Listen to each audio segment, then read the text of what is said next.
요셉이가 찍어주고, 요 김요한 나와서 특성으로 한번 올려드리겠습니다. 안에 특수하고 싶다 했거든요. 와서 또 하려면 한 번만 하면 됐거든요. 전에는 종종 했어요. 근데 잘 부르죠. 유튜브 봤지요? 엄청 잘 불러요. 바로 설교하겠습니다. 먼저 우리 박용수 집사님 기도 잘했죠. 박수 합시다. 한 번이 어려워요. 뭐든지 한 번. 한 번 했으니까 잘 돌아오고 이렇게. 어렵으면 기도 써서 기도를 해도 되고 또 그냥 해도 되지만 어쨌든 해줌에 서서 함께 예배하고 기도한다는 게 중요한 거죠. 아멘. 잘하셨습니다. 다음에 또 다음 차례 또 순번 따라올 때 2월 말이나 3월 초만 될 텐데 그때도 기도 잘 하시고 또 이렇게 기도하루라도 또 이렇게 예배를 참석하고 드리니까 얼마나 좋습니까? 가급적이면 기도 아니어도 매주 예배하면 좋습니다. 아멘. 습관 들이기 나름이에요. 오늘 주일날 예배 한 번 드리는 것보다 두 번 드리면 하나님이 더 큰 복 주실 줄로 믿습니다. 3번 드리면 더 좋고 그러나 우리는 2번 드리고 있으니까 2번 이렇게 다 참석하면 좋을 줄로 믿습니다. 자, 오늘 이제 이 말씀 8장 들어가는데요. 좀 내용이 좋지가 않습니다. 부정적인 이야기지만 우리는 또 이 속에서도 긍정적인 하나님의 말씀을 또 의미를 받을 줄로 믿습니다. 시간이 좀 많이 흘렀어요. 몇십 년 훅 뒤로 간 거예요. 어린 사무엘이 아니라 이제는 1절에 보니까 사무엘이 늙음에 나이가 많이 먹었다는 거예요. 그 당연히 아들들도 나이가 성인이 됐겠죠. 지금 요새는 이렇게 어린데 세월 빠릅니다. 3년만 지나면 대학생이고 또 지나면 아마 장가 간다고 막 그러죠. 요셉한테 말했어. 야, 니는 아빠보다 더 빨리 가라. 아빠는 28살 때 갔는데 요셉이는 25살에. 아멘.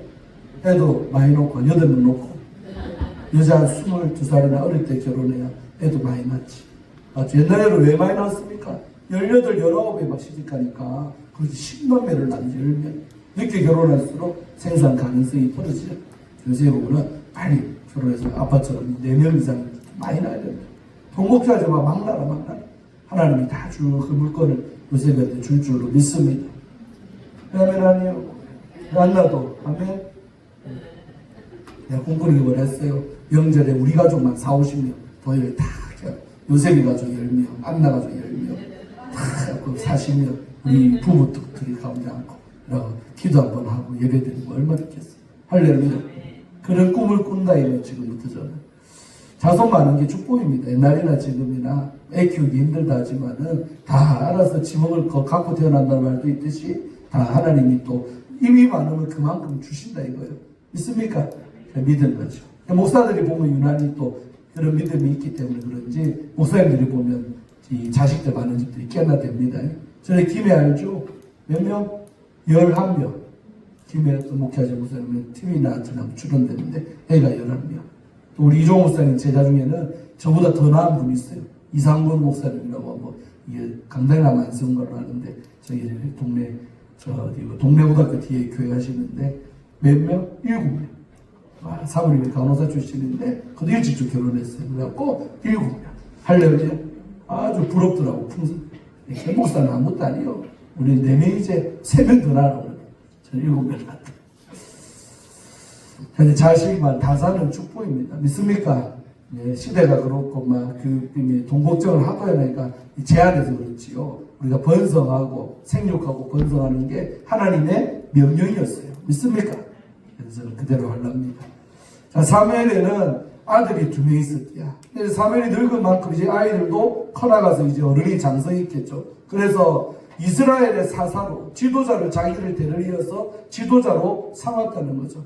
성경은 장자의 이름은 요엘이고 차자의 이름은 아비아다. 2명의 아들들이 이렇게 있는 거예요. 그래서 그들이 브엘세바에서 사사가 됐다. 제일 최남방이죠. 이스라엘이 단에서부터 브엘세바라는데 이 브엘세바 남쪽에 있는 도시 거기서 사사가 되었다고 말합니다.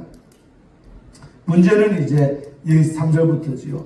그의 아들들이 있다. 있는데 아버지는요 흠잡을 데 없는 주의죠. 여러분 성경에 보면 사무엘이 뭐 죄짓거나 잘못한 내용이 아예 언급 자체가 안 돼. 얼마나 영적으로 권위도 대단하고요. 이 직전에 여러분 미스바 대성회를 이끌었잖아요. 그 정도로 자기 자신은 흠없이 깨끗한 주의 종으로 귀하게 쓰임받았는데, 문제는 사무엘의 어두운 단면입니다.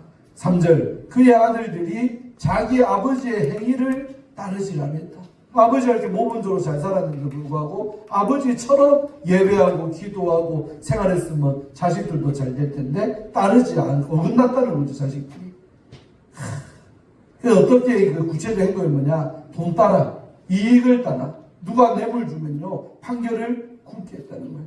그 뇌물 준 사람의 유리한 쪽으로, 그 사람이 설사 죄를 지었대도 무죄죠. 요즘 시대하고 비슷하지요. 요즘은 여러분 재판은 지금이나 때나 공평해야 해야 될 게 재판. 살인사유 가지면 돼야 안 돼요? 안 돼. 그 판사가 이제 뇌물 같은 거 받으면 바로 잘리지만은, 그래서 왕왕님 막 주잖아요. 그래서 자기한테 유리한 쪽으로 판결을 이끌고 하는. 요즘도 이런 게 있는데, 이 시대에도 이 아들들이 뇌물 준 쪽에 유리한 쪽으로 판결을 하면 구분 판결, 공평한이 아니라 구분 판결을 내렸다는 거예요. 그래서 이 소문이 나라 가운데 퍼져나갔다는 거죠. 제가요, 저도 20대, 30대 그럴 때는요, 조영희 목사님처럼 큰 목회해달라고 기도도 했어요. 근데 요즘에는 그런 기도 안 합니다. 여러분, 조영희 목사님이 하나도 안 부러워요. 한때는 부러웠어요. 주여, 나에게도 저런 능력을, 나에게도 큰 목회를. 근데 결론적으로요, 본인만 큰 목회하고 하면 뭐예요? 자식봉사 실패한 종이 조영희 목사님이요. 큰 놈은 이혼을 3번이나 하고 엉망됐어요. 조이중부터 해갖고 자식들. 누가 유명한 목사가 됐습니까? 뭐 사회적으로 존경을 받습니까? 자식봉사 실패한 목사가 조영희 목사님. 근데 그 외에도요, 죄송하지만 자기 때는 교회도 막 크고 했는데 믿음이 자식들한테는 형편없는 종들이 의외로 많습니다. 근데 저는요, 기도해요. 하나님, 내 목회 그렇게 크게 안 해도 좋습니다. 그냥 주님이 주는 만큼 할 텐데, 내가 큰 목회하고 교회 잘 되는 것보다 자식 농사 잘 짓는 목사가 되고 싶습니다. 아멘. 둘 중에 굳이 둘 다 잡으면 제일 좋아요.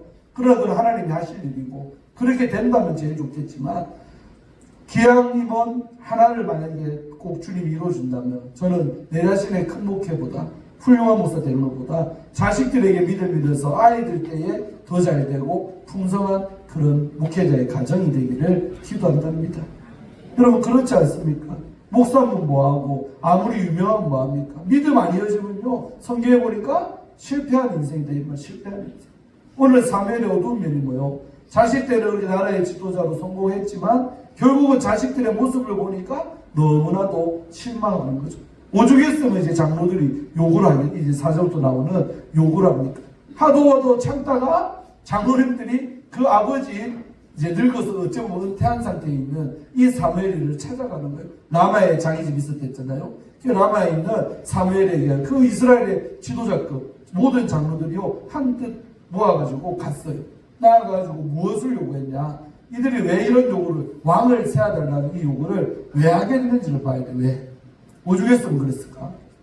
5절, 그에게, 사무엘에게 이들이 장로들이 말합니다. 보십시오. 당신은 이제 이렇게 늙었고 할아버지가 되셨고 당신의 아들들은 이어받아서 사사 노릇을 하고 있지만 당신의 행위를 이 아들들은, 당신의 아들들은 따르지는 않습니다. 당신하고는 영딴판이네요. 만약에 제가 늙어서 누가 내가 찾아와가지고 우리 요한이나 요셉에 대해서 이래 말하면요, 진짜 죽고 싶은 심정을 갖습니다. 김요셉, 이런 일이 안 발생하겠지. 지금까지는 훌륭한데 그래도 모를 일입니다. 끝까지 저는 기도합니다. 다른 자식들 다 캐놨는데 자식 때문에 오히려 이래 훌륭한 아들을 주셨습니까? 이 얘기 들어야죠. 어떻게 당신이 이렇게 훌륭했는데 아들들은 큰 모양입니까? 여러분, 어떤 말 여러분 노년에 듣고 싶습니까? 당연히 여러분, 밥 안 먹어도 배부른 게 자식들 칭찬이었다. 저도 그렇더라고요. 졸업식 가서도 몇 마디도 아닌데 그런 말 들으니까요, 진짜 점심밥이 입으로 들어가지 코로 가지 몰라. 기분이 좋아갖고. 근데 만약에 근데 갔는데 안 좋은 얘기 들어봐봐요. 진짜 밥이 입으로 들어가지 코로 가지 모르는 속상할 때. 늙어서 여러분 더 많이 느끼죠. 사실은 다 10장 가까이 보냈지만은 걔네들의 인생이 복되고 믿음 잘 잘하고 잘 돼야 노년에 여러분 마음이 편안할 줄로 믿습니다. 엉망이 돼가요. 근데 안타깝게도 주의 종 가문이었던 이 집이 그래 돼버린 거예요. 당신의 아들들은 당신처럼 안 합니다. 당신의 일을 따르지 아니하니. 그렇기 때문에 이게 원인인 거예요. 그렇기 때문에 사사로 세워놨지만 아무런 영향력도 없고 모범도 안 되고 맨날 구분 판결이 나고. 그 여러분, 구분 판결하면 억울한 사람이 양산이 맨날 된다 안 된다? 나라 안에요. 원성이 자자한 거예요. 억울한 쪽에서 돈 받아먹고 세상에 죄진 사람이 죄 없다 그러고 오히려 죄 안 진 사람이 유죄가 떨어지고 막 이런 상황이 되니까 이 백성들이 얼마나 많은 억울한 자들이 지금 양산된 상황이에요. 그래서 이제 장로들이 총 때리고 찾아온 겁니다, 지금. 그래가지고 무엇을 요구했습니까? 사무엘이여, 우리나라도 이제는 왕이 필요합니다. 그게 신정국가 아닙니까? 하나님의 뜻을 대리한 사상이 있었지만 다른 나라처럼 그럴싸한 왕이 없었다는, 이때도 이스라엘만. 근데 우리에게도 왕을 세워서 그 왕으로 우리를 다스리게 해주세요 라고 딴 나라가 하는 것처럼 해달라. 이 요구를 사실 뒤에 보면 하나님이 안 기뻐하는 거잖아요. 그러나 어쨌든 이렇게 안 기뻐하는 거지만 차선책으로 저렇게 사사 세워놨는데 노를 못하니까 우리에게도 한마디로 대통령 세워주시오, 왕을 좀 주세요, 이 요구를 했습니다. 그러니까 6절에 우리에게 왕을 주어 우리를 다스리게 하라 했을 때, 백성 그 장로들이 이렇게 요구했을 때 사무엘이 그것을 뭐하지 아니하여 일단 자기가 주의 종인 자기가 기분 나빠버린 거예요. 뭐시라고? 우리나라가 왜 왕이 필요한데? 딴 나라처럼. 그러면서 사무엘이 그것을, 그 왕을 요구한 그것을 기뻐하지 아니했대요. 그러나 일단 하나님의 뜻은 구하자 싶어서 기뻐하지 않은 채로 걔도 기도해 보는 거예요. 하나님 어쩌면 좋습니까? 저들이 지금 우리 아들들 말고 새로운 왕을 하나 세워달라고 요구하는데 어쩌면 좋습니까? 하고 기도를 했어요. 그러니까 하나님의 응답이요, 의외로 딴 응답이 나왔어요. 아마 이랬을 때 하나님 응답이 야 거절해라, 안 세워준다고 해거라 이래 말할 줄 알았는데 여호와께서요 사무엘한테 뭐라 그래요? 백성이 니한테 한 말을 다 들어주라는 거예요. 이 요구사항을 들어주라. 여러분 목회할 때 저도 그렇지만 내 마음에 안 드는데 뭐 장로들이 뭘 요구를 했어. 근데 그거요 들어준다는 게 심히 마음이 힘든 거예요. 근데도 하나님이 들어주라 하니까 오늘 사무엘도 순종하는 거죠. 그런 개념이라 보면 돼요. 근데 의외로 백성이 니한테 요구한 거 뭐요? 하나밖에 없어. 왕을 세워달라. 그 요구를 그냥 들어주라는 거예요. 좋다. 우리도 왕 세웁시다. 같이 이렇게 동조하라는 거죠. 들으라. 그러면서 이는 그들이 이게 말에는 뼈가 있잖아요. 들어주라 하면서도 주님이 뭐라 그래요? 이는 이렇게 왕을 요구한 게 그들이 백성의 장로들이 니를 버린 게 아니다. 이까지도 사무엘과 위로받았겠죠. 나 버린 게 아니네. 근데 뒤에 말이 핵심이죠. 나를 버린 거다. 세상에. 눈에 보이는 너 지도자의 늙은 너를 버린 게 아니라 이 사건은 나 여호와 하나님을 버린 거라. 똑같아요. 자기들이 왕이 되지 못하게 함이니라. 할렐루야. 그러니까 이게 무슨 말입니까? 깊은 의미가 있어요. 눈에 보이는 다른 나라처럼 왕은 없지만 실질적으로 이스라엘에는 왕이 있으니 누굽니까? 사무엘이 아니라 여호와 하나님 자신이 이 나라의 왕이었는데 그들이 지금 왕을 요구했다는 것은 뭐요? 그러면 눈에 보이지 않지만 나의 존재를 무시하고 눈에 보이는 왕을 세워달라 했던 거예요. 그러니까 하나님도 안 기뻐하는 거예요. 그러나 백성이 요구하니까 허락을 했다. 저는 이런 부분 보면서 우리가 기도를 잘해야 됩니다. 요구하면 하나님 응답이 떨어졌다 해도 그것이 꼭 기뻐서 우리에게 들어준 거는 아닐 수도 있는 기도가 있어요. 가급적이면요 우리가 기도도 하나님이 안 기뻐하는 건 아예 구하지도 말고 하나님이 기뻐하실 것 같은 요구사항을 구하면 얼마나 좋을까. 저는 그 기도에 관해서 생각해 볼 때 이런 부분에서 그런 교훈을 얻습니다. 여러분 어떻습니까? 하나님 기뻐하는 것을 구하세요. 어거지로 막 안 기뻐하는 거 뻔히 알면서 막 우기고 막 기도하고. 우리들이 왕이 있었다는 거 하나님 안 기뻤대. 그럼에도 불구하고 들어줬다.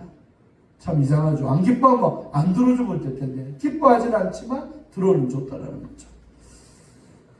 그러면서 뭐라 그래요? 뒤에 좀 더 뼈있는 말을 풀어서 더 합니다. 내가 그들을, 이 이스라엘 백성을 이제 거슬러 가지고 과거에 베풀었던 은혜, 애굽에서 인도하여 낸 그날부터 벌써 몇백 년 전의 사건 아닙니까? 그때부터 지금 오늘 이 사무엘이가 동참하고 있는 이 순간까지, 오늘까지 그들이 모든 행사로 나를 버리고 다른 신들을 섬긴 거지. 그러니까요, 이스라엘 백성들이 광야에서도 우상 숭배했어요, 안 했어요? 나온 지 얼마 됐다고 몇 달 뒤에 금송아지 사건 나옵니다. 모세가 십계 받으러 산에 없어져 버리니까 금세 우리의 인도할 여호와를 신을 내라 이러면서 아론이 주동자가 돼가지고 그렇게 금송아지 사건, 벌써 출애굽의 은혜가 몇 달도 안 갔다는 거예요. 그리고 중간에 불평하지, 원망하지, 모세한테 돌 들어 치려고 그러지. 아멘. 그러니까 광야에서도 그들이 여호와 하나님을 버린 사건이 한두 번이 아니었다는 거예요. 아멘. 다른 신들을 섬긴 같이 그렇게 과거에 이들이 했는데 지금도 니한테 그러한 행동들을 이들이 한다. 이런 것도 보면요, 우리가 가만히 보면 진짜 성령의 충만함과 통제 안 받으면 과거에 불순종했던 것이 또 나온다, 안 나온다? 또 나온다. 그래서 우리 속담은 좋은 게 너무 많아. 설교에 써먹을 게. 개버릇, 남주나, 3살 버릇, 8가지가 전부 다 성경하고 너무 맞는 있던 것들입니다. 그래서 잘못된 행실을 고치는 게 그만큼 어렵다는 거죠. 습관 하나 바꿔낸다는 게 그만큼 어렵다는 거예요. 믿습니까? 그래서 사실은 믿음 생활도 이렇게 어릴 때 길을 잘 잡아야 돼요. 그것이 평생까지 다 큰 아이들 바른 길로 참 돌이킨다는 것이 참 어렵습니다. 유장로님 말 들어요, 안 들어요? 말 안 듣잖아. 네, 다 큰 딸이 듣습니까? 네? 들으면 잘 알겠지만 안 듣잖아. 안 듣, 다 컸다고 지도 엄마라고 잘 힘들어하면서도 그게 잘 순종하는 게 되게 어려운가 봅니다. 이렇게 어릴 때 제가 왜 잔소리도 많이 하고 하는 이유도 이때 예배 태도나 모든 거 바로 안 돼 있으면 커서 바로 잡히기가 쉽지 않습니다. 좋은 습관 이렇게 들여져야 되는 거죠. 근데 이들이 과거에 했던 행동 그대로 지금도 너한테 하고 있다. 이렇게 지금 안 좋은 말이죠. 그렇게 니한테 하는 기다. 그러면서 이제 왕을 세워주는데 다음 주에 보겠지만 10절 이하로 보면 좀 더 이제 제도를 세워주되 이렇게 단서들을 달아주는 일을 합니다. 오늘 그 시작되는 말씀이죠. 9절에. 그러므로 그렇기 때문에 그들의 말을 들어주되, 그러니까 그들의 요구사항이 왕을 세워달라니까 세하는 주되 너는 그들에게 어떻게 엄히 경고해라. 이 말이 무서운 거예요. 왕을 세워주지만 그 왕에 따라서 어떻게 이제 될지는 너희들이 책임져야 된다. 엄하게 경고를 해라. 그리고 그들을 다스릴 왕의 제도를 가르치나 하면서 이제 그 구체적인 내용은 10절 이하로 쭉 나옵니다. 아멘. 재미납니다. 재미나. 왕이 없었더라면 차라리 좋았을 일도 왕이 이제 있으므로 뒤에 보면 이제 열왕기상 쭉 보면 좋은 왕과 악한 왕에 따라 나라의 모습이 내 온탕을 왔다 갔다 합니다. 싸우러 다니는데 땀 뺄 때 보면 냉탕 갔다가 온탕 갔다가 하잖아요. 그런 것처럼 좋은 왕이 왔을 때는 나라가 엄청 잘 되고 부강하다가도 또 문하세처럼 대도 안 하는 악한 왕이 나오면 나라가 또 왜 저렇게 침입받지, 전쟁이 일어나지, 죽어나가지. 그러니까 엎치락 뒤치락 하는 역사가 이제 이 남왕국 북왕국의 이야기 이거 아닙니까? 망할 때까지. 그나마 선한 왕이 많이 나왔던 남유다는 100년 정도 도래갔고 악한 왕이 많았던 북이스라엘은 더 빨리 망했고 뭐 망하는 거 차이지. 어쨌든 결국 남쪽이든 북쪽이든 망한 나라 된 겁니다. 그리고 바벨론에 70년 포로 생활. 그런 이제 초대 왕이 사울 왕 때부터 이제 그런 일이 벌어지는데 그 단초가 되는 사건이 오늘 이 얘기다 이 말입니다. 만약에 왕을 요구 안 했더라면 우리는 다윗도 없고 사울도 없는데 끝까지 하나님만 계십니다. 그러나 왕을 달라 했기 때문에 이제는 그 제도가 세워지면 그 제도에 의해서 너희들은 영향을 받는다. 아멘. 우리에게 주는 교훈이 참 많습니다. 여러분도 기도를 잘해야 돼요. 내가 요구하면 주님 말 들어주신다면 들어줬을 때 또 문제가 발생한다 이거예요. 하나님 안 기뻐하는 게 응답이 돼버리면 그 틀 안에서 우리는 살게 되는 거예요. 저도 요 몇 년간 이전에 내가 살았던 어떤 삶의 양태 모습 우리 조업주의 교회 와서 삶의 양태 모습 많이 달라요. 우리 교회 와서 처음 겪는 일도 많고 할 일도 많습니다. 왜 그렇습니까? 이 조제일교회의 제도가 있고 틀이 있는데 이 틀 속에 내가 들어와 버렸잖아요. 그러면 이제 뭐요? 이 틀에 접촉받고 사는 거예요. 장로님들의 영향을 받고 여러분의 영향을 받고 좋은 점도 있고 불편한 점도 있고 다 있죠. 만약에 아예 부산을 안 왔으면 또 지난 3년간에 어떻게 내 삶이 펼쳐질지는 주님만 아시겠지만은 또 전혀 다른 삶을 살겠지요. 있습니까? 그러니까 사람은 다 자기가 선택한 대로 그 제도에 영향을 받는다는 걸 오늘 이 본문이 우리에게 요구합니다. 그러니까 우리에게 주는 교훈은 뭘까? 선택을 잘하자. 기도를 잘하자. 꼭 응답된다고 해서 다 좋은 것도 아니더라. 그러니까 처음부터 하나님 내가 기도를 하는데 무엇을 구할까요? 까지도 주님께 물어봐서 정말 주님이 원하시는 것만 요구하고 응답된다면 우리의 삶이 좀 더 편안하지 않을까요? 있습니까? 그런 기도자라는 여러분 되기를 주 이름으로 축원합니다. 그래서 오전 설교와도 연결되는 거죠, 이게. 그래서 우리가 내가 어떤 말을 뱉으면 뱉는 순간 그 말에 어거된다. 그러니까 영향을 받고 얼매이게 되는 거예요. 그 말을 하지 말지. 정치인들도 왜 여러분 휘말립니까? 자기가 과거에 했던 발언들 때문에 몇 년이 지나도 네 옛날에 그때 그렇게 말했잖아. 근데 왜 지금은 또 이렇게 말하냐? 하면서 과거에 자기가 한 말이 지금의 내 어떤 정치 행보를 발목 잡을 때가 너무나도 많습니다. 조족조 들어봤나요? 조국한테 지금 이제 한물 가버렸지만 누가 조국 사도 안 하고 살지만 한때는 대단한 대통령감이라 그래서 얼마나 지켜 살았습니까? 근데 조국이 자기가 법무장관하고 막 이럴 때 시끄러웠잖아요. 그때 조족조라고 해놓은 거예요. 조국의 적은 조국이다 이 말이에요. 무슨 말이냐면 이제 내가 청문회도 통과돼야 되고 하니까 보니까 과거에 자기가 했던 말이 지금 안 맞는 거예요. 그때 당신이 대학 교수할 때 서울대학교 법학과 교수할 때 이런 말 페이스북에 썼고 했는데 왜 지금 당신은 왜 반대되는 걸 합니까? 할 말이 떴다? 없지. 변명하거나 아니 미안하단 말 하거나 사과하는 사람 뭐라 그래요? 그때는 그랬는데 지금은 아닙니다. 왜 자기가 했던 말을 뒤집어야 되니까. 그때는 내가 가르칠 때는 그래 말했는데 지금 현실 정치하다 보니까 지금은 안 그렇습니다. 이래가지고 결국 그 위기를 모면하지만은 그 사람의 공신력이나 그 사람의 영향력은 현격하게 떨어집니다. 그런 게 한 번만 나와도 떨어지는데 이거는 가면 갈수록 또 어떤 대목에서 또 나오고 그래서 그런 어떤 유행어가 생긴 거예요. 조족조. 조국이 과거에 지가 한 말이 지금의 적이라 이거예요. 나의 적이 과거에 내가 지금 나의 적이라 이런 말이에요. 조족조. 우리가 말을요 잘합시다. 오전도 그렇고 오후도 그렇고 내가 어떤 말 같으면 그 말에 책임도 져야 되고 또 그 말에 내가 당하는 일이 생깁니다. 그래서 사실은 침묵이 금이란 말도 있듯이 특별히 저도 그렇지만 속상할 때는 말하는 게 제일 좋습니다. 사람 만나지도 말고 사람 만나서 하순하지 말고 제일 최악입니다. 나중에 내가 제정신 차리고 보니 그때 내가 그 말을 왜 했었고 그때 내가 그 사람 붙들고 그런 말을 왜 했을까 하는 후회하게 됩니다. 속상할 때는 그냥 예배당에 혼자 나와서 기도로 풀고 울고 그렇게 내 마음 다스리고 다시 안정감을 찾고 일상으로 복귀하고 돌아가는 그게 제일 좋은 것 같아요. 올해도 여러분이 속상한 일 안 생길 수는 없어요. 제 목회가 또 다 마음에 들겠습니까? 때로는 어떤 설교에 여러분의 마음이 상할 수도 있고 하지만은 어쩌겠습니까? 각자가 목사가 제가 제 마음 다스리듯이 여러분도 나름대로 여러분만이 잘 푸셔서 중심을 잡고 가는 여러분 되시기를 주 이름으로 축원합니다. 중직자는 우리 교회의 뿌리입니다. 우리 교회의 기둥입니다. 중직자가 흔들리면 교회가 힘들어지는 건 당연하겠죠.